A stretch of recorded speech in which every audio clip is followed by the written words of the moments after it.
Hey guys, Future Me here. I forgot to record an intro. As you can see, it is already dark outside. I have finished the entire video already.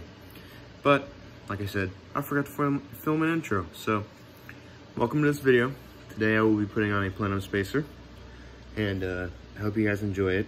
It was not fun for me. This spacer fought me a little bit.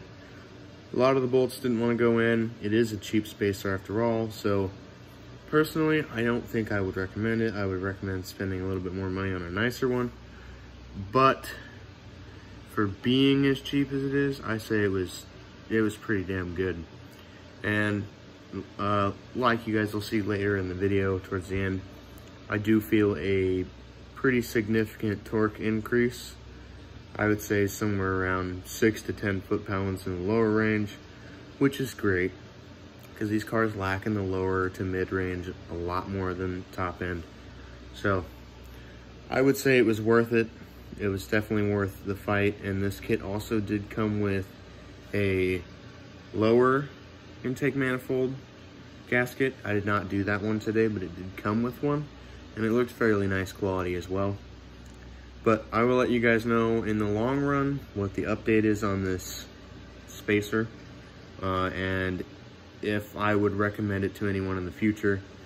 But my headers and test pipes are due to come in this following Monday. You guys will be seeing a video on that too. And those are really gonna wake this car up, like really gonna wake it up. This car will be full bolt on after that. I'll have intake, Plenum spacer, catch can, headers, test pipes, and muffler deletes, and then I gotta finish the exhaust too. And then the car is, sorry, the car is full bolt on. So then I will record another point of view video of the gauge to show you guys how much quicker it got, and hopefully it's pretty drastic. But hope you guys enjoy the video. We will flash to you guys staring at my engine cover now. Alright guys, it's a little while later. This has been quite a few days. As you can see, the intake is in. I'm sorry I didn't show you a lot of that process. This was difficult. I was not having fun. But right now, sorry that clip cut off, but right now I am setting these bad boys in there. I'm doing my Plenum spacer. So this has to come off like so. Set her down here, which reveals this. Tomorrow it's getting an oil change too, because it's a little low. One issue I have noticed from the Amazon special intake is this. When it comes out, everyone knows about the VQ as it goes down and it chops really aggressively. It hits here. It does hit this. So be wary of that if you do order this intake. But I do need to take all of the bolts off around here. There's quite a few of them. Then you take the middle bolts out. And then don't mind, gotta shut that. Don't mind the messy back of my car because it's all stuff for the car. This is the spacer, and then this is the other gasket. This is some cake that was like a few days old. Don't worry about that. But then I got some carbon wrap because I'm gonna carbon wrap some things tonight, but I'm not gonna film that because it's boring. So I got a new Plenum gasket. I got the Plenum spacer and the extended bolts. So let's get to taking these bolts out quick. There's a whole bunch of them.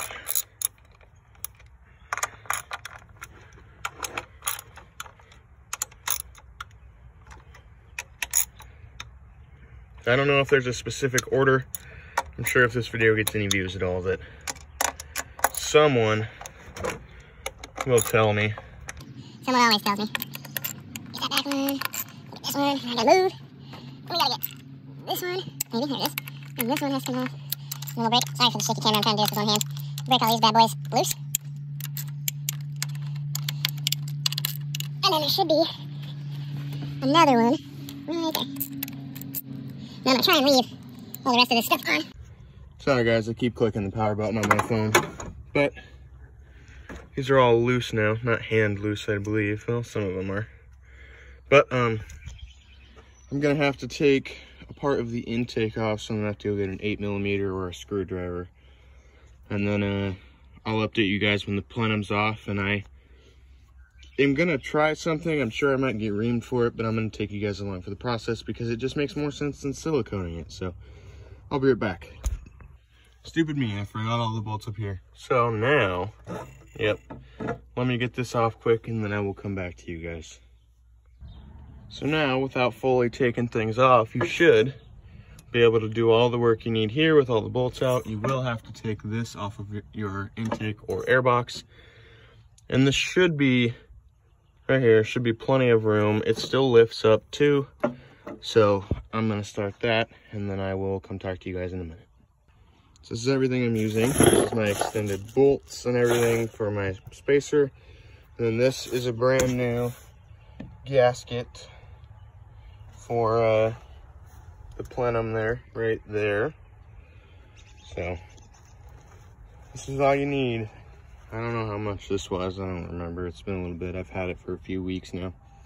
But I'm gonna start getting to work so I can get this done. And then remember to change your gasket. You have to take all of those out because the gasket runs underneath of it. So let me get this out quick. See if I can get that to stay right there. All right. Just a friendly reminder, if you can. Mine gets really stuck. I don't know about you guys, but you have to take your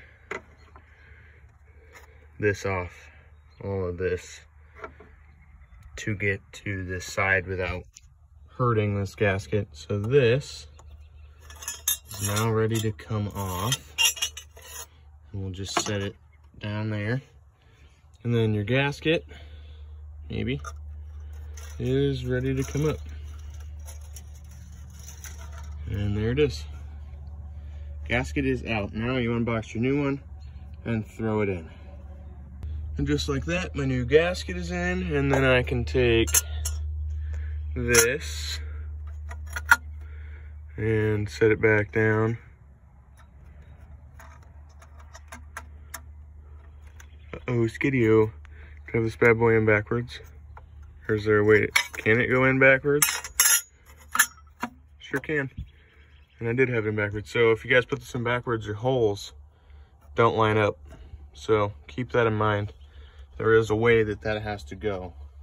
So let me throw all the bolts back in and then we'll get to showing you guys what I'm gonna do with the other one and this gasket here on what I'm gonna do instead of siliconing it, because siliconing it just seems like way too much work and a possibility for failure. So let me get to it. All right, don't mind the mess, but my goal is I'm gonna cut this old gasket here and here and use it on the top of the plenum spacer so that it still seals, because it is a gasket and this one didn't leak. And I'm hoping that works better than silicone. If it doesn't, if it leaks, then I will silicone her up, but I'm hoping this works. So I'll come back to you guys after I cut this gasket. So I just used a pair of these clippers and the middle of this is out now. Clipped off the little tabs there. And now this goes on top of the plenum spacer. And she's all ready to go together with my extended bolts and everything. So now the plenum spacer is on. And this gasket is going to go on top of this. Don't mind them. Gasket's going to go on top of it. And then I'm going to use all my extended bolts. And she will be done.